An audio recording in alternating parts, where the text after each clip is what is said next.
Kodaikanal Resort Plots for sale. For more information, contact 7667008999. உலகில் எங்கு பிறப்பினும் தமிழ் கற்கலாம் கற்பிக்கலாம். Learn and teach Tamil from worldwide. avayarpaadasali.org. மனம் திறந்தாரு. ஆனால் அந்த மனம் திறக்கும் போது வந்து பார்த்தீங்கன்னா மனசில் இருக்கிற அந்த உண்மைகள் எல்லாம் வெளியே சொல்லணும். தைரியமாக போல்டாக சொல்லணும். யாரை சொல்கிறோம், யாரை சொல்லணுமோ அவங்கள டைரெக்டாக சொல்லிடணும். இந்த நீண்ட நெடிய சட்ட போராட்டத்தெல்லாம் பண்ண ஒரு நபர் யார் அந்த சட்ட சிக்கலை ஏற்படுத்தினாங்களோ அவங்கள எப்படி சார் சேர்த்துப்பாரு?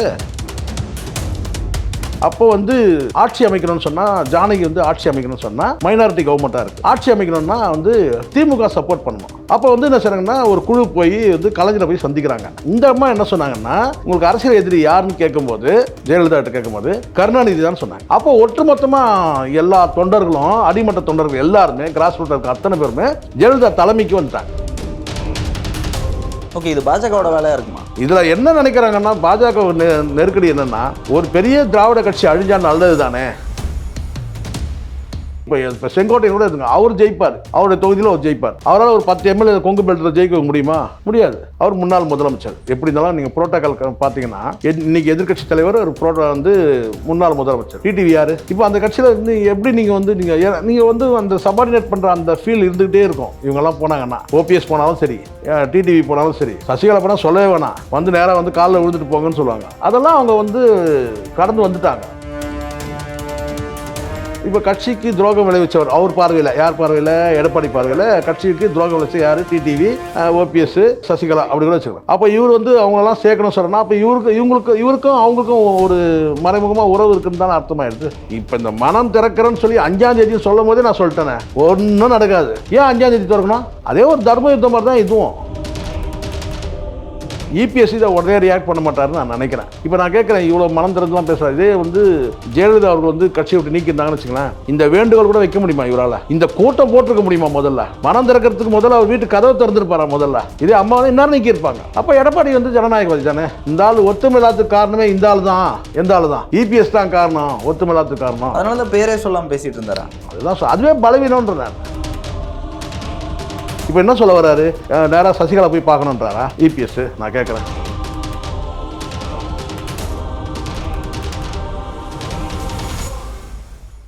நேயர்களுக்கு வணக்கம். இன்று நம்மோடு மூத்த பத்திரிகையாளர் மரியாதைக்குரிய சேகுவரா ஜெய்சங்கர் அவர்கள் வந்திருக்காங்க. அவரிடம் அரசியல் நிகழ்வுகள் குறித்து கேட்டறிய போகிறோம். சார் வணக்கம். சார் வணக்கம். சார் நல்லா இருக்கீங்களா? நல்லா இருக்கு சார். சார், இப்போ தமிழ்நாட்டில் இருக்கிற அரசியல் சூழலில் அதிமுகவில் செங்கோட்டையன் அவர்கள் 5ஆம் தேதி மனம் திறந்து பேச போகிறேன்னு சொல்லிட்டு ஒரு 2 நாளுக்கு முன்னாடி சொல்லியிருந்தார். இன்றைக்கி அதை பேசியிருக்காரு. அந்த பேசினதை நீங்கள் கேட்டிங்களா? நீங்கள் எப்படி பார்க்குறீங்க? ஃபுல்லாக கேட்டேன். மனம் திறந்தார். ஆனால் அந்த மனம் திறக்கும் போது வந்து பார்த்தீங்கன்னா மனசில் இருக்கிற அந்த உண்மைகள் எல்லாம் வெளியே சொல்லணும். தைரியமாக போல்டாக சொல்லணும். யாரை சொல்கிறோம், யாரை சொல்லணுமோ அவங்கள டைரெக்டாக சொல்லிடணும். ஆனால் இவர் சொன்னதில் எதுவுமே வந்து பார்த்தீங்கன்னா அதிகமான ஒரு வார்த்தையெல்லாம் இருந்து கேட்டிங்கன்னா, ஏனென்று சொன்னால், எதற்கு என்று சொன்னால், எப்படி என்று சொன்னால், ஏன் இதையே சொல்லியிருந்தீங்கன்னா எப்படி? அதை தாண்டி ஒற்றுமை நாமெல்லாம் ஒற்றுமையாக இருக்கணும். யாரெல்லாம் ஒற்றுமையாக இருக்கணும்? கட்சி விட்டு விலகி வந்தவங்க யாரெல்லாம் விலகி வந்தவங்க அப்படின்னு ஒன்று இருக்குது. யாருக்கு இந்த வேண்டுகோள்? அந்த வேண்டுகோள் வந்து பார்த்தீங்கன்னா நேரடியாக கொடுக்காம இந்த பத்திரிகை வாயிலாக கொடுக்க வேண்டிய அவசியம் என்ன? இப்படி பல கேள்விகள் இருக்குல்ல சார். ஒரு விஷயம் கிளியராக சொல்லலாம். ஏற்கனவே இந்த வந்து சசிகலாவுடைய அதே ஸ்டேட்மெண்ட் தான் இது இருக்குது. அந்த மாதிரி தான் சொல்லுவாங்க, ஒற்றுமையாக இருக்கணும், நாம் எல்லாம் ஒன்றா சேர்ந்து செயல்படணும். அதுதான் மாண்புமிகு புரட்சித் தலைவி அம்மா அவர்களுக்கும் புரட்சித் தலைவி ஐயா வந்து எம்ஜிஆர் அவர்களுக்கும் இதே தான் சொல்லுவாங்க. அதே டைலாக் தான் இருக்குது. கடந்த காலத்திலே முகாசி பேசுகிறார் சார் மனம் திறந்ததில். இந்த வரலாறு தெரியாத 2K கிட்ஸுகளுக்கு ஒன்றா வந்து இது ஐயோ அப்படி இருக்குன்னு சொல்லிட்டு. செங்கோட்டையுடைய வரலாறு தெரிஞ்சவங்களும் இருக்கிறாங்கல்ல. அவர் வந்து அதிமுகவில் எப்படி பயணப்பட்டார், எங்கேருந்து ஆரம்பித்தார், எல்லாமே தெரியும் தானே. ஸோ அதனால் எனக்கு தெரிஞ்சது என்னென்னா, இந்த மனம் திறந்ததில் ஒரு தீர்வும் கிடையாது. நீங்கள் சொல்லக்கூடியது என்னன்னு கேட்டால், நீங்கள் மனம் திறக்கிறீங்கன்னா என்ன பிரச்சனை இருக்குதோ அதை சொல்லணும். இதுக்கு நீங்களே தூதுவர நீங்கள் ஒற்றுமை நீங்கள் சொன்னீங்கன்னா நீங்கள் ஒற்றுமைப்படுத்துங்க. இல்லை, அவர் வந்து ஒரு 4 சிவி சண்முகம் இந்த மாதிரி ஒரு 4 பேரோட பொதுச் செயலாளரை போய் சந்தித்தோம், இதெல்லாம் சொன்னோம், ஒற்றுமையாக இருக்கிறதுக்கெலாம் சொன்னோம், ஆனால் அவர் அது கேட்குற மாதிரி தெரியல அப்படின்னு சொல்கிறாரு. அப்போ நீங்கள் பொதுக்குழு கூட்டுங்க. அந்த பொதுக்குழு தான் ஆலோசனை குழு மாதிரி கூட்டியிருந்தேன் சார். பொதுக்குழு கூட்டி சாரி நல்லா புரிஞ்சுங்க, நம்ம பாரபட்சம் சொல்கிறோம்.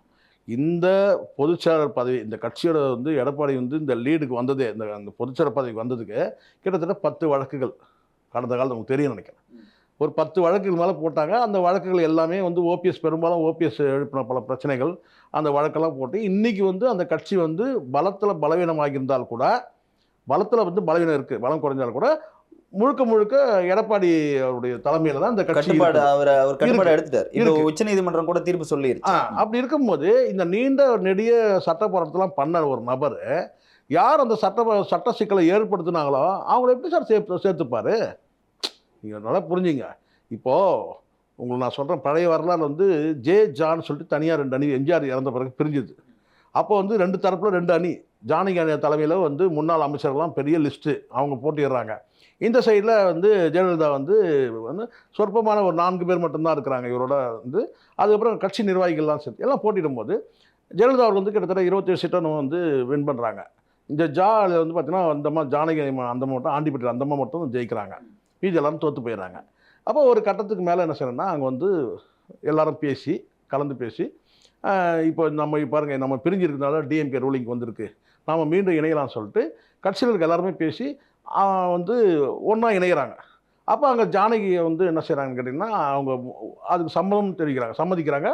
கட்சி ஒன்றா சேர்ந்து செயல்படுத்துன்னு சொல்லிட்டு அவங்க வந்து உங்களுக்கு தெரியும் கிட்டத்தட்ட முதலமைச்சராக கூட இருந்தாங்க அவங்க.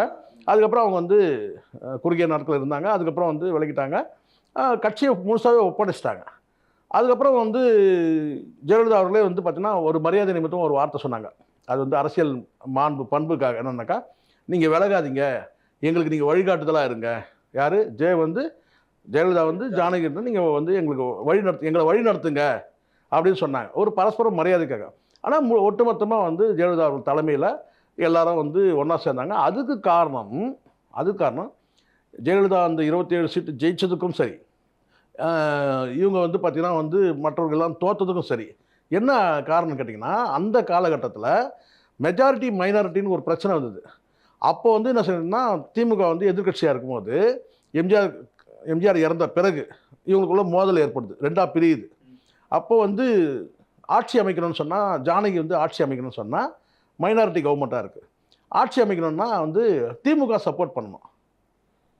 அப்போ வந்து என்ன செய்கிறாங்கன்னா, ஒரு குழு போய் வந்து கலைஞரை போய் சந்திக்கிறாங்க. என்னென்னு கேட்டிங்கன்னா, ஜானகி ஆட்சி அமைக்கணும்னு சொன்னால் 2 பிரிவாக பிரிஞ்சு போச்சு. ஜானகி ஆட்சி அமைக்கணும்னு சொன்னால் நீங்கள் வந்து சப்போர்ட் பண்ணணும், மெஜாரிட்டி வந்து சப்போர்ட் பண்ணணும். அப்போ கலைஞர் என்ன முடிவு எடுத்தாருன்னா, ஒரு தீர்க்கமான முடிவு சொன்னார். ஒரே வார்த்தை சொல்கிறார், என்ன சொன்னார்னா, என் இதயத்தில் உங்களுக்கு இடம் இருக்குது சொல்லிட்டு என்னன்னா, நீங்களாம் எங்கள் ஆளுங்க தான்ன்ற மாதிரி ஒரு முத்திரை குத்துறாரு. ஆனால் உங்களுக்கு சப்போர்ட்லாம் கிடையாது இது. ஆனால் என் இதயத்தில் உங்களுக்கு அப்படின்னு அர்த்தம், இதயத்தில் மட்டும்தான் இடம் இருக்குது. இது அங்கே வந்து சட்டசபையில் இடம் கிடையாது, உங்களுக்கு உடன்பாடு கிடையாது தான் நாசுக்காக சொல்கிறாருன்னா, என் இதயத்தில் உங்களுக்கு இடம் இருக்குதுன்னு சொல்லிட்டார். இந்த அம்மா என்ன சொன்னாங்கன்னா, உங்களுக்கு அரசியல் எதிரி யாருன்னு கேட்கும்போது, ஜெயலலிதாட்ட கேட்கும்போது, எனக்கு அரசியல் எதிரி வந்து கருணாநிதி தான் சொன்னாங்க. எம்ஜிஆருக்கு யார் வந்து அரசியல் எதிரியோ அந்த கருணாநிதி தான் எனக்கு அரசியல் எதிரின்னு சொன்னாங்க. அப்போது ஒட்டுமொத்தமாக எல்லா தொண்டர்களும், அடிமட்ட தொண்டர்கள் எல்லாருமே, கிராஸ் ரூட்டில் இருக்க அத்தனை பேருமே ஜெயலலிதா தலைமைக்கு வந்துட்டாங்க. அங்கே வந்து ஒரு அணி என்ன செய்யுது, ஆட்சி அமைக்கிறதுக்கு எம்ஜிஆருடைய அரசியல் எதிரியான கலைஞர்கிட்ட போய் ஆதரவு கேட்குது.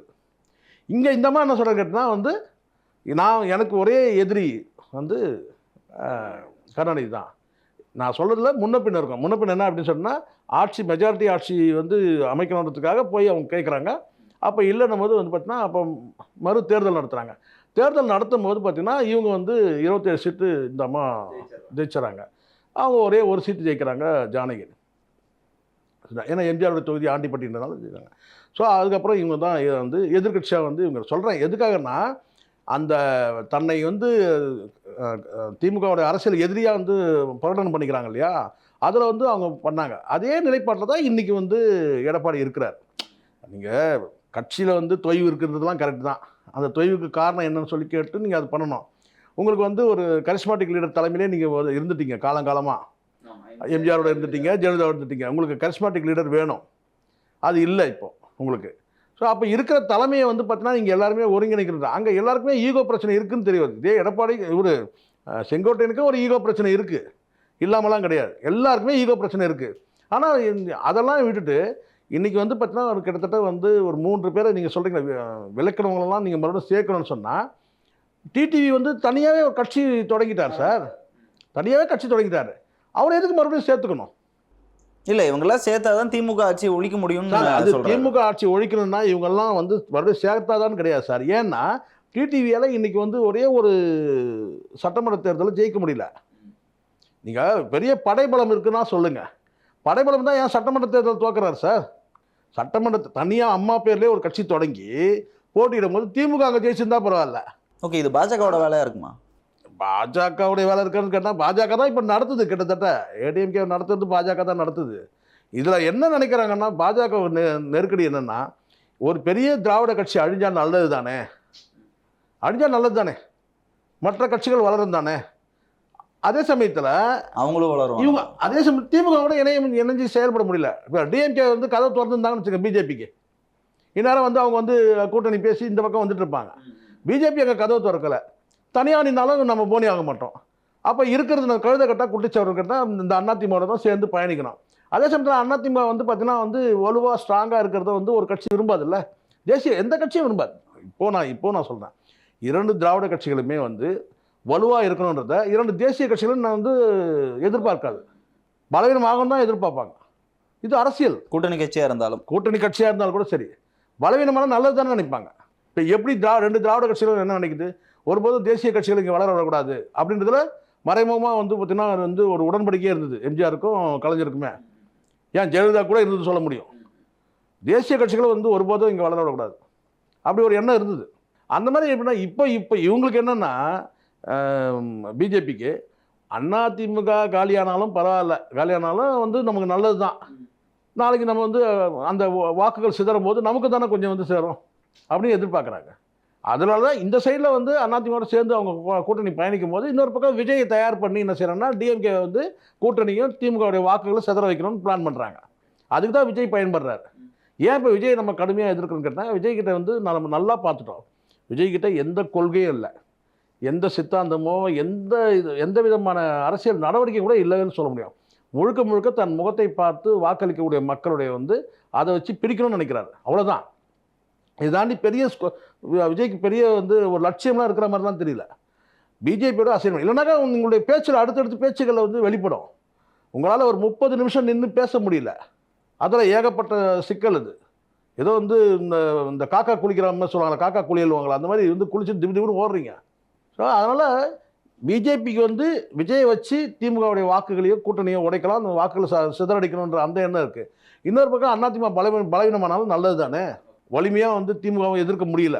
நீங்கள் அதனால தான் அண்ணாமலை மாற்றம் தான் நோக்கம். அதுதான், அண்ணாமலை இருந்துகிட்டே இருந்தாக்கா இங்கே வந்து இதை வந்து திமுகவோட தேவையற்ற முரண்களை உருவாக்கிட்டே இருப்பான். அவன் நீக்கணுன்றது தான் அவங்க. இந்த பக்கம் பப்பப்பா அந்த பக்கம் பப்பப்பான்ற ஆள் தான் வந்து நயினார். அதுக்கு தான் நயினாரை போட்டதே. சொல்லுவாங்க தெரியுமா, இங்கே ஒரு குத்து அங்கே ஒரு குத்துன்னுவாங்களே, அப்படி தான். அதுக்காக தான் நயினாரை போட்டது. அண்ணாமலை போட்டால் சிக்கலாகும். ஓ பன்னீர்செல்வம் வந்து இப்போ செங்கோட்டையனுக்கு ஆதரவு தெரிவிக்கிறேன், இது நல்ல கருத்துன்னு சொல்லி சார். யார் எப்படி இருந்தாலும் சார் எல்லாருமே செல்வாக்கற்ற தலைவர்கள் தானே சார். ஓபிஎஸ் 10 ஓபிஎஸ் நிற்க வச்சாங்க. பலாப்பழம் சின்னத்தில் நின்று ஜெயிச்சார். அவர் ஜெயிச்சிட்டாரு.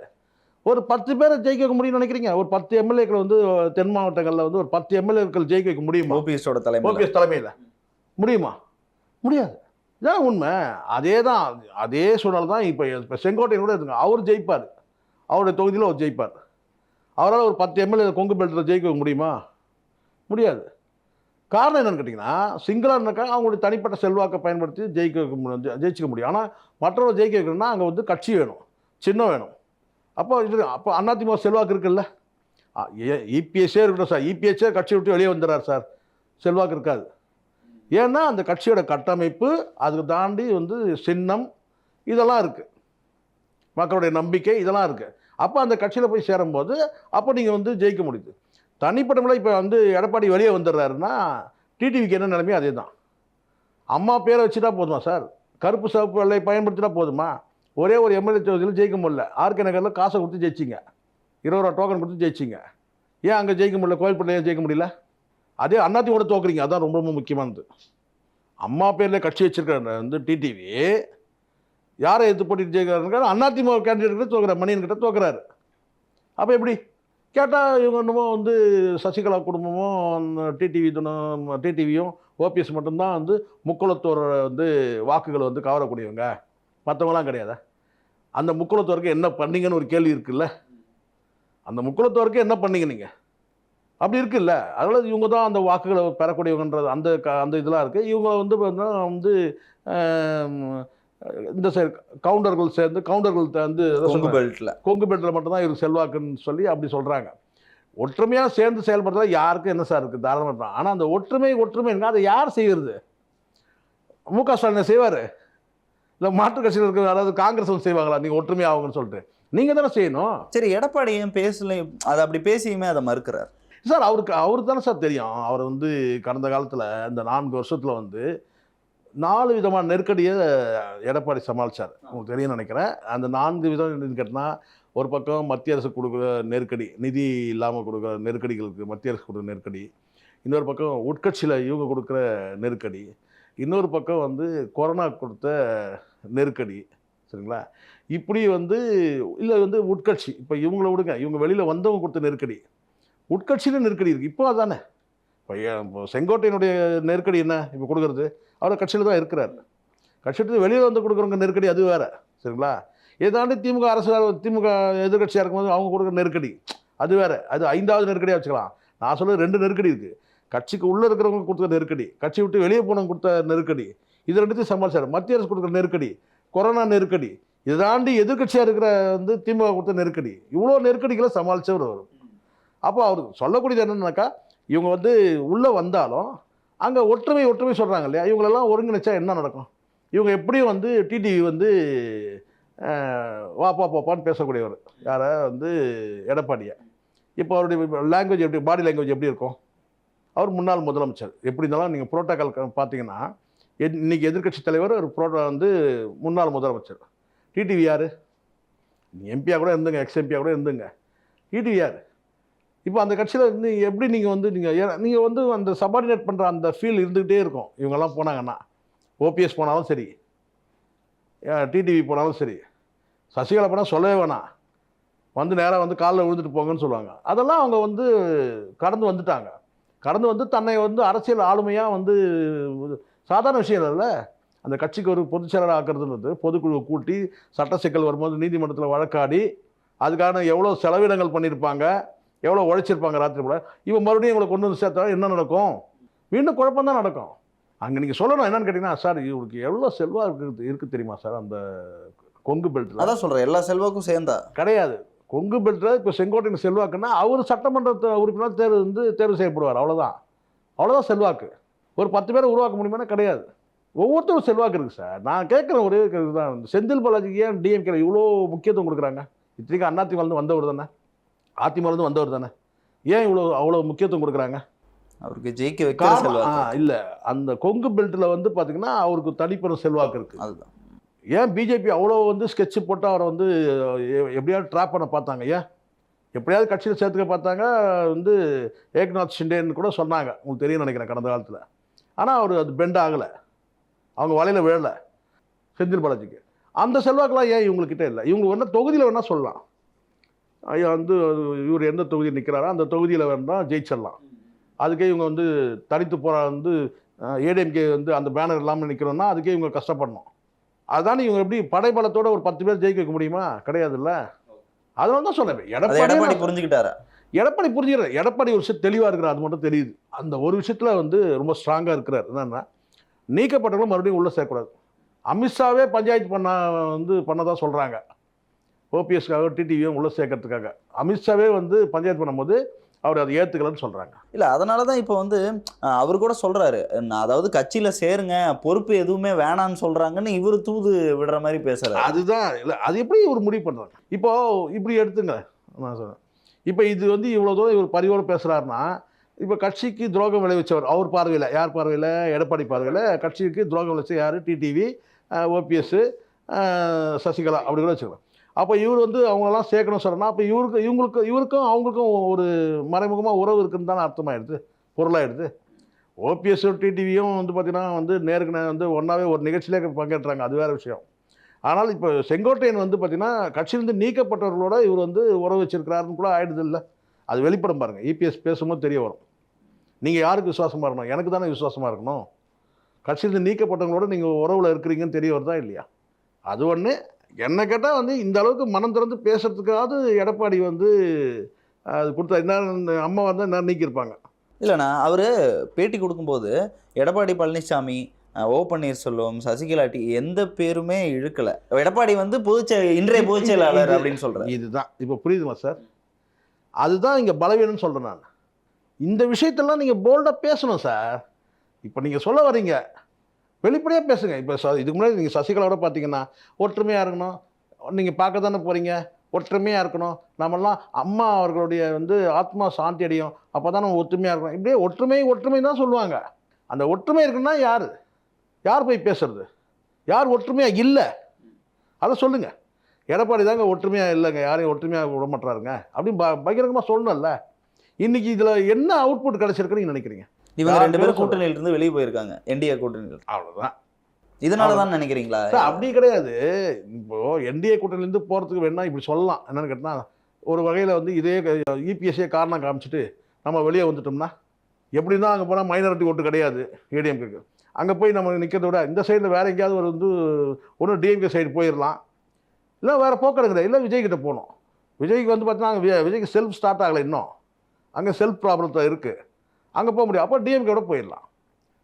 வேறு எந்த ஆல்ட்டரும் கிடையாது சார். அப்படிதான், அதுதான் நான் சொல்கிறேனே. அது கூட பாருங்க சார், அந்தெல்லாம் தீர்க்கமாக முடிவெடுக்கணும். இப்போ இந்த மனம் திறக்கிறேன்னு சொல்லி 5ஆம் தேதி சொல்லும் போதே நான் சொல்லிட்டேனே, ஒன்றும் நடக்காது. ஏன் 5ஆம் தேதி திறக்கணும்? அதே ஒரு தர்ம யுத்தம் மாதிரி தான் இதுவும். என்ன ஒரு தர்ம யுத்தம்னு உங்களுக்கு தெரியும் நினைக்கிறேன். வந்து அன்னைக்கு உள்ள காலகட்டத்தில் பரபரப்பாக பேசப்பட்டது. இது அந்த அளவுக்கு பரபரப்பு இல்லை. ஓபிஎஸ் கிடைச்ச அந்த பப்ளிசிட்டி கிடைக்கல இந்த மனம் திறந்ததுக்கு. மனமே திறக்கலன்ற நான். என்ன மனம் திறந்தீங்க நீங்கள்? பொதுவாக சொல்கிறது தானே சார். ஏன் என்று சொன்னால், எப்படி என்று சொன்னால், அது பழைய கதையை பேசிகிட்டு இருக்கீங்க. 10 நாள் காலக்கெடு வேறு கொடுத்துருக்காங்க. 10 நாள்லாம் ஒன்றுமே நடக்காது சார். இபிஎஸ் இதை உடனே ரியாக்ட் பண்ண மாட்டாருன்னு நான் நினைக்கிறேன். இது அப்படியே கடந்து போகிற அவ்வளோதானே தவிர, அங்கே இவங்க ஒரு சில விஷயத்தில் இபிஎஸ் தீர்க்கமாக இருக்கிறார். கட்சி பலவீனமானாலும் கூட நாட்கள் செல்ல இன்றைக்கும் நீங்கள் பார்க்குறீங்களா சார், அவர் போகிறாரு, அவருக்கான ஒரு கூட்டம் வருது, நம்ம பார்க்குறோம். இன்றைக்கும் எதிர்கட்சின்ற அந்த அந்தஸ்து ஏடிஎம்கேக்கு தான் இருக்குது. இப்போ யார் வந்து இப்போ நல்லா புரிஞ்சுக்கணும், ஒருத்தர் வந்து கட்சியை விட்டு நீக்கிறாங்க. இப்போ நான் கேட்குறேன், இவ்வளோ மனம் திறந்துலாம் பேசுகிறார். இதே வந்து ஜெயலலிதா அவர்கள் வந்து கட்சியை விட்டு நீக்கியிருந்தாங்கன்னு வச்சுங்களேன், இந்த வேண்டுகோள் கூட வைக்க முடியுமா இவரால்? இந்த கூட்டம் போட்டிருக்க முடியுமா? முதல்ல மனம் திறக்கிறதுக்கு முதல்ல அவர் வீட்டு கதவை திறந்துருப்பாரா? முதல்ல இதே அம்மா வந்து இந்நேரம் நீக்கியிருப்பாங்க. அப்போ எடப்பாடி வந்து ஜனநாயகவாதி தானே. கட்சிகளுக்கு ஒரு மாற்று கருத்து சொன்னாலும் கூட அதை கேட்டுக்கிறாருல. இந்நேரம் நீங்கள் மீட்டிங் நடத்தும்போது நீங்கள் நடத்தவே முடியாது ஜெயலலிதா இருந்தாங்கன்னா. ஒரு சம்பவம் நான் சொல்கிறேன்.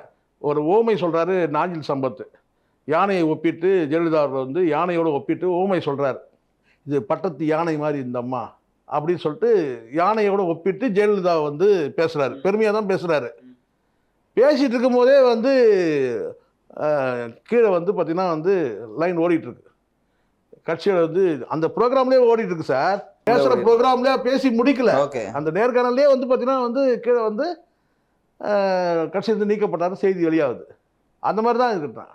மனம் திறக்கிறேன்னு சொல்லியிருந்தீங்கன்னா அந்த டேட் சொல்லிங்க பார்த்தீங்களா, அப்போவே வந்து நீங்கள் நீக்கப்பட்டிருப்பீங்க. நீ மனம் திறந்து நீ என்ன சொல்லுன்னு சொல்லிக்கோ. நீங்கள் கட்சியோட வந்து இதுவே கட்சி கட்டுப்பாடை மீறுறது தானே. உங்களுக்கு கட்சியில் வந்து பிரச்சனைன்னு சொன்னால் ஒற்றுமையாக இருந்தால் நீங்கள் நேரடியாக போய் வந்து இபிஎஸ்ஸை சந்திங்க, இபிஎஸ்ஸை சந்தித்து பேசுங்க. பத்திரிகையாளர் சந்திப்பில் நீங்கள் சொல்லணும்னு அவசியம் கிடையாதுல்ல. சந்தித்து பேசினது தான் பலன் இல்லைன்ட்டாரு சார். பலன் இருக்கோ இல்லையோ அப்போ விட்டுணும். நீங்கள் அவ்வளோதான் விட்டுணும், அவ்வளோதான். பலன் அளிக்கலாம் விட்டுணும், அவ்வளோதான். சரி, நீங்கள் பலன் அளிக்கல, இப்போ நீங்கள் பப்ளிக்கில் இப்போ வந்து இந்த மாதிரி ஒரு செய்தியாளர் சந்திப்புலாம் சொல்லும் போது அதை அவர் ஏற்றுப்பாரா? நேராக சந்திச்சதே அவர் ஏற்றுக்கலை. ஒரு குழுவோடு போய் சந்திக்கிறீங்க, ஏற்றுக்கலை. இப்போ இப்படி நியூஸில் நீங்கள் சொல்லும் போது என்ன ஆகும்? ஒன்றும் ஆக போகிறதில்ல. நீங்கள் நேராக போய் புகார் வந்து வேண்டுகோள் வச்சுட்டீங்க ஏபிஎஸ் கிட்ட, இபிஎஸ் ஏற்றுக்கலை, நேராக சொல்லிட்டீங்க, போயிட்டு, அவ்வளோதான். இப்போ வந்து சில பத்திரிகை சந்திப்பில் சொல்கிறீங்க, நீங்கள் நான் நேராக போய் சந்தித்தேன், இந்த ஒற்றுமையை வந்து வலியுறுத்துறீங்க இங்கே வச்சுங்களா. அது பத்திரிகை சந்திப்பில் சொல்கிறீங்க. அதே மாதிரி மாதம்பட்டி ரங்கராஜ் விஷயத்துலையும் புகார் கொடுத்துட்டாங்க. புகாருக்கு நடவடிக்கை என்னமோ அவங்க எடுக்கிறாங்க. எதுக்கு பத்திரிகையாளர் சந்திச்சிங்க? புரியுதுங்களா அர்த்தம்? அசிங்கப்படுத்தணும். இப்போ இதோட நோக்கமாக அதுதான். அதுதான் அந்த பொம்பளைக்கு வந்து கேட்டால் மாதம்பட்டி ரங்கராஜை அசிங்கப்படுத்தணும். செங்கோட்டையனுக்கு வந்து நான் கேட்டேன்னா பகிரங்கப்படுத்தணும். இந்த ஆள் ஒத்துமை இல்லாததுக்கு காரணமே இந்த ஆள் தான். எந்த ஆள் தான்? இபிஎஸ் தான் காரணம், ஒத்துமை இல்லாததுக்கு காரணம். அதனால தான் பேரே சொல்லாமல் பேசிகிட்டு இருந்தாரா? அதுதான் அதுவே பலவீனம்ன்ற நான். நீங்கள் மனம் திறந்து பேசுகிறீங்கன்னா மனசில் இருக்கிற அத்தனையும் வெளியே வரணும்ல. அப்புறம் ஏன் ஃபில்டர் பண்ணுறீங்க? நேம் ஏன் சார் ஃபில்டர் பண்ணுறீங்க? பகிரங்கமாக சொல்லுங்கள். நானும் பார்த்தேன், ராமாயணமாக இருக்குது. அந்த காலத்தில் என்ன நடந்தது எல்லாம் சொல்லுங்களேன். அந்த காலத்தில் பட்ஜெட் உரையை தூக்கி அடித்தேன், கலைஞர் முகத்தில் தூக்கி அடித்தேன். அதுக்கு சன்மானமாக தான் எனக்கு வந்து அமைச்சர் பதவியை கொடுத்தாங்க, ஆட்சி அமைச்சதும் வந்து எனக்கு அமைச்சராக்குனாங்க. சொல்லுங்க. இல்லை, இதில் அவர் இன்னொரு எக்ஸாம்பிள் முக்கியமாக கடைசியில் சொல்கிறது என்னென்னா, அந்த சோஷியல் டெமோக்ராட்டிக்ன்ற கட்சி வந்து வெளியே அதிமுகலேருந்து வெளியே போகும்போது அவங்க எம்பியும் கூட்டிட்டு அது கட்சிக்கு எதிராக, ஆட்சிக்கு எதிராகவே ஒரு மனு கொடுத்துருந்தாங்க. ஆனால் அப்போ எம்ஜிஆர் நேரில் போய் சந்திச்சு சமாதானப்படுத்தினாரு. எம்ஜிஆரே இப்படி பண்ணுறாரு அப்படிங்கிற ஒரு எக்ஸாம்பிள் இங்கே சொல்லுங்க. பாருங்க, நல்லா புரிஞ்சுங்க. மாற்று கட்சி இப்போ நான் கேட்குறேன், ஏன் இவ்வளோ தூரம் போகிறீங்க? தைலாபுரத்துக்கு வந்து ஜெயலலிதா அவர்கள் போலியா? நான் கேட்குறேன். கூட்டணிக்காகவோ இல்லை தைலாபுரத்துக்கு போலியா? எத்தனை முறை தைலாபுரத்துக்கு போயிருக்கிறாங்க. கூட்டணி சம்மந்தமாக பேசும்போது தைலாபுரத்துக்கு போயிருக்கிறாங்க. மற்ற கட்சிகள் வேணால் சொல்லுங்கள், இங்கே வருவாங்க, பாய்ஸ் கார்டன் நோக்கி வருவாங்க. இவங்க வந்து கேட்டால் தைலாபுரத்தில் போய் வந்து சந்தித்த கதைலாம் இருக்குது. மற்ற கட்சிகள் கூட இவங்க போனது கிடையாது. மதிமுகவில் வந்து தாயக மறுமலர்ச்சி கழகம் அந்த ஆஃபீஸுக்கு இவங்க போனதாக தெரியாது. அதேமாதிரி விசிக ஆஃபீஸுக்கு போனது அவங்க தான் போயிருக்கிறாங்க. ஆனால் வந்து பாட்டாளி கட்சி மட்டும் பார்த்தீங்கன்னா அவங்க போயிருக்கிறாங்க, கம்யூனிஸ்டுகளுக்கு போயிருக்கிறாங்க. ஸோ இது வந்து ஒரு சொந்த கட்சியில் இருக்கிற பிரச்சனையில் வந்து பார்த்திங்கன்னா அவர் வந்து இப்போ என்ன சொல்ல வர்றாரு, நேராக சசிகலா போய் பார்க்கணுன்றாரா இபிஎஸ்? நான் கேட்குறேன் சார், இங்கே புரோட்டோக்காலில் ஒவ்வொருத்தரும் ஒரு லெவலில் அடைஞ்சிடுறாங்க சார். இபிஎஸ் வந்து இன்னைக்கு முன்னாள் முதலமைச்சர், இன்றைக்கி எதிர்க்கட்சி தலைவர். இதெல்லாம் இந்த புரோட்டோக்கால்லாம் இருக்குல்ல. இது வந்து நீங்கள் வந்து இப்போ இன்னும் சசிகலா போய் பார்க்கணுமா இல்லை டிடிவி போய் பார்க்கணுமா? ஒரு சிலர் பேருடைய பாடி லாங்குவேஜ்லாம் எப்படி இருக்குன்னு பாருங்கள். இந்த புகழேந்தின்னு ஒரு ஆள் இருக்கிறார்ல, அந்த ஆள் பேசுறதுலாம் பாருங்கள். கூட பேருக்கு 2 பேர் வந்து தீவட்டி மாதிரி 2 பேர் உட்காந்துருப்பான். வந்து பொண மாதிரி உட்காந்துருப்பானுங்க 2 பேரும். நீங்கள் பார்த்தீங்கன்னா பாருங்கள், புகழேந்தி பேசுவார். 2 பேரும் பார்த்தீங்கன்னா பொணத்துக்கு சமமாக உட்காந்துருப்பானுங்க 2 பேரும். எதுக்கு உட்காந்துருக்கான்னு தெரியாது. ஆனால் அவர் பேசுகிற பாடி லாங்குவேஜ் மட்டும், புகழேந்தி பேசக்கூடிய அந்த பாடி லாங்குவேஜ் பாருங்கள். நீ பாருங்கள் எப்படி சார் நீக்கப்பட்டவங்க வந்து அவர் மறுபடியும், நான் எடப்பாடிக்கு சப்போர்ட்டெல்லாம் பேசவே இல்லை, எப்படி முடியும்? அந்த பேச்சோட ஸ்டைலை நீங்கள் பாருங்களேன். அந்த பாடி லாங்குவேஜ்லாம் பார்த்தீங்கன்னா எல்லாம் ஒருமையில் பாப்பா போப்பா. அப்போ இது சாத்தியமே இல்லை. சாத்தியமே கிடையாது சார். நீக்கப்படணும். எடப்பாடி செய்யக்கூடிய ஒரே விஷயம் கேட்டால் ராஜதந்திர கூட்டணி அமைச்சு மீண்டும் வந்து முதலமைச்சர் ஆகணும். இப்போ நான் நீங்கள் சொல்லலாம், ஜெயலலிதா வந்து ஒருங்கிணைச்சாங்க, 2 பிரிவாக இருந்தபோது ஆமாம் ஒருங்கிணைச்சாங்க, உண்மை. ஆனால் அத்தனை பேரும் காலில் விழ வச்சாங்க, காலில் விழுந்தாங்க. அப்போ அந்த அளவுக்கு வந்து கட்சியை வந்து. ஆனால் எடப்பாடி எங்கே சார், யாரை சார் காலில் விழ சொல்கிறாரு? அவரும் இன்றைக்கி விழுந்து தவழ்ந்தாரு தான் சொல்லிட்டு இருக்கிறாங்க. அந்த மாதிரி ஆளுமையாக இல்லைல்ல கட்சியில் வந்து, அப்படிப்பட்ட நபராக இல்லைல்ல. அதை நம்ம பார்க்கணும்ல. இப்போ செங்கோட்டையன் போன்ற ஆட்கள் நபர்களும் அது பார்க்கணும்ல, தலைவர்களும் பார்க்கணும். என்னென்னா ஜெயலலிதா எப்படி கட்சியை வழி நடத்துனாங்க, இவர் எப்படி கட்சியை வழி நடத்துறாரு அது பார்க்கலாம். ஸோ அதெல்லாம் கம்பேர் பண்ணும்போது, நீங்கள் ஜெயலலிதாவோட கம்பேர் பண்ணும்போது உங்களுக்கு எவ்வளோ வந்து இங்கே ஜனநாயகம் இருக்குது, உரிமைகள்லாம் இருக்குது. அப்படி தான் நீங்கள் அதை பார்த்துட்டு தவிர, நீங்கள் நீக்கப்பட்டவங்களாம் நீங்கள் சேருங்கன்னு சொல்லிட்டு நீங்கள் வந்து டிமாண்ட். ஏன்னா முட்டையிற கோழிக்கு தான் வழி தெரியணுவாங்கல்ல, அவரு தானே தெரியும் எவ்வளோ கஷ்டப்பட்டாருன்னு சொல்லிட்டு. ஏன் சிவி சரவணன் சொல்லியிருக்கிறாரு, எல்லா வழக்குகளும் அவர் தான் எடுத்து நடத்தினவர். கடைசியாக கூட உங்களுக்கு தெரியும் நினைக்கிறேன், ஒரு வழக்கு போட்டு திமுக எதிராக வழக்கு போட்டு அவருக்கு எதிராகவே வந்து சரிங்களா. ஆனால் அதிமுக சம்பந்தமாக அத்தனை வழக்குகள் நடத்துனது அவர் தான். அப்போ அவங்களுக்கு தானே தெரியும். பொதுவாக சொல்லலாம், இவங்களாம் சரி சொல்ல, நாளைக்கு எல்லாரும் பயப்படுவாங்க. இது வந்து என்னென்னு கேட்டால், ஐயோ மறுபடியும் சசிகலாவும் உள்ள கொண்டு சேர்த்துட்டா அவ்வளோதாங்க, இப்போ தாங்க நம்ம நிம்மதியாக இருக்கிறோங்க. அப்புறம் வந்து பார்த்தீங்கன்னா காலையில் வந்து, ஏன்னா கடந்த காலத்தில் இவங்க வந்து அவ்வளோ அட்ராசிட்டி பண்ணவங்க தான். யார் சசிகலாலாம் அந்த காலத்தில் இவங்களாம் அடிமையாக தானே சார் நடத்துனாங்க. எல்லாத்துக்கும் தெரியும் தானே சார். ஏன் இந்த செங்கோட்டையெல்லாம் காலில் விழலையா? நான் கேட்குறேன், செங்கோட்டையன் காலில் விழலையா? ஜெயலலிதா காலில் விழல, சசிகலா காலில் விழலையா? ஐயோ மூத்த அமைச்சர் நான் காலில் விழ மாட்டேன்னு சொன்னார். எல்லாரும் காலில் விழுந்து ஆசீர்வாதம் வாங்கினவங்க தான். சரிங்களா. அதனால் வந்து இன்றைக்கி வந்து எடப்பாடி வந்து எடப்பாடி காலில் யாராவது போய் விழுந்திருக்கீங்களா? அந்த மாதிரி சசிகலா காலையும் ஜெயலலிதா காலையும் விழுந்துங்க, எடப்பாடி காலில் விழுந்திருக்கீங்களா? இல்லை. அந்த வகையில் வந்து பார்த்தீங்கன்னா ஒற்றுமைன்னு சொல்கிறீங்கல்ல, அந்த ஒற்றுமை நீங்கள் தான் வந்து ஏற்படுத்தி நீங்கள் அவர் தலைமைக்கு வந்துருங்க. ஓகே இதானே ஒன்று, இதானே நடக்கணும். நன்றி சார், பல்வேறு தகவல்களை பகிர்ந்துட்டீங்க. உங்கள் நேரத்திற்கும் கருத்துக்கும் ரொம்ப நன்றி சார். நன்றி சார்.